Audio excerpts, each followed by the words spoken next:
ಇದು ನೋಡ್ರಿ normal glass.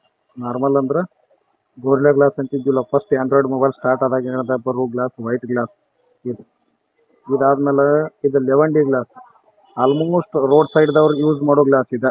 ಇದನ್ನ ಹಾಕಿ ಕೊಡ್ತಾರೆ ನಿಮ್ಗೆ. HD ಗ್ಲಾಸ್ ಐತ್ರಿ, 120 ರೂಪಾಯಿ ಹೇಳ್ತಾರೋ, 100 ರುಪೀಸ್ ಹಾಕಿ ಕೊಡ್ತಾರೆ ಇದೆ.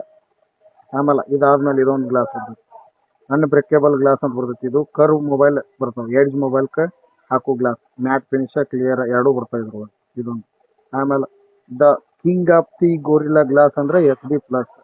HD ಪ್ಲಸ್ ಗ್ಲಾಸ್ ಆಲ್ಮೋಸ್ಟ್ 99% ಮೊಬೈಲ್ಗೆ ಯೂಸ್ ಆಗೋ ಗ್ಲಾಸ್ ಇದೆ. ಇದು normal flat display HD plus glass ಹಾಕ್ತೀವಿ. ಆಮೇಲೆ ಇದಕ್ಕಿಂತಲೂ ಸುಪೀರಿಯರ್ ಮತ್ತು ಇದಕ್ಕಿಂತಲೂ ಭಾರಿ ಗ್ಲಾಸ್ ಅಂದ್ರೆ ಎಡ್ಜ್ ಮೊಬೈಲ್ ಬರ್ತಾವೆ. ಎಡ್ಜ್ ಮೊಬೈಲ್ ಅಂದ್ರೆ ಕರ್ವ್, 4 ಥರ ಕರ್ವ್ ಬರ್ತಾವಲ್ಲ, ಈಗ ವಿವೋ, ಓಪೋ, ಮೋಟ್ರೋಲಾ ಈ ಮೊಬೈಲ್ ಬರೋದು ಇವಿ ಗ್ಲಾಸ್. ಇವಿ ಅಂದ್ರೆ ಲಿಕ್ವಿಡ್ ಮುಖಾಂತರ, ಮಷಿನ್ ಮುಖಾಂತರ ಹಾಕೋ ಗ್ಲಾಸ್ ಇದು.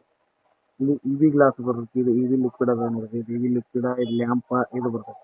ಈ ಗ್ಲಾಸ್ ಸ್ವಲ್ಪ ಹೈಯರ್ ಕ್ವಾಲಿಟಿ ಮತ್ತು ಎಡ್ಜ್ ಮೊಬೈಲ್ ಪ್ರೊಟೆಕ್ಷನ್ ಕೊಡೋ ಗ್ಲಾಸ್. ಇಷ್ಟು ವೆರೈಟಿ ಆಫ್ ಗೋರಿಲ್ಲಾ ಗ್ಲಾಸ್ ಬರ್ತಾವೆ. ಈ ಎಲ್ಲ ಗೋರಿಲ್ಲಾ ಗ್ಲಾಸ್ ಒಳಗಿಂದ highest selling, highest best quality, ಆಮೇಲೆ ಸುಪೀರಿಯರ್ ಕ್ವಾಲಿಟಿ ಅಂದ್ರೆ HD ಪ್ಲಸ್. ಇಲ್ಲ ನೋಡಿ, ಇವೆಲ್ಲ HD ಪ್ಲಸ್ ಗ್ಲಾಸ್. ಈ ಥರ ಬೇರೆ ಬೇರೆ ಕಂಪ್ನಿ ಹೆಸರು ಬೇರೆ ಬೇರೆ ಇರ್ತಾವೆ. ಬಟ್ ಸುಪೀರಿಯರ್ ಬೆಸ್ಟ್ ಗ್ಲಾಸ್ ಅಂದ್ರೆ HD ಗ್ಲಾಸ್.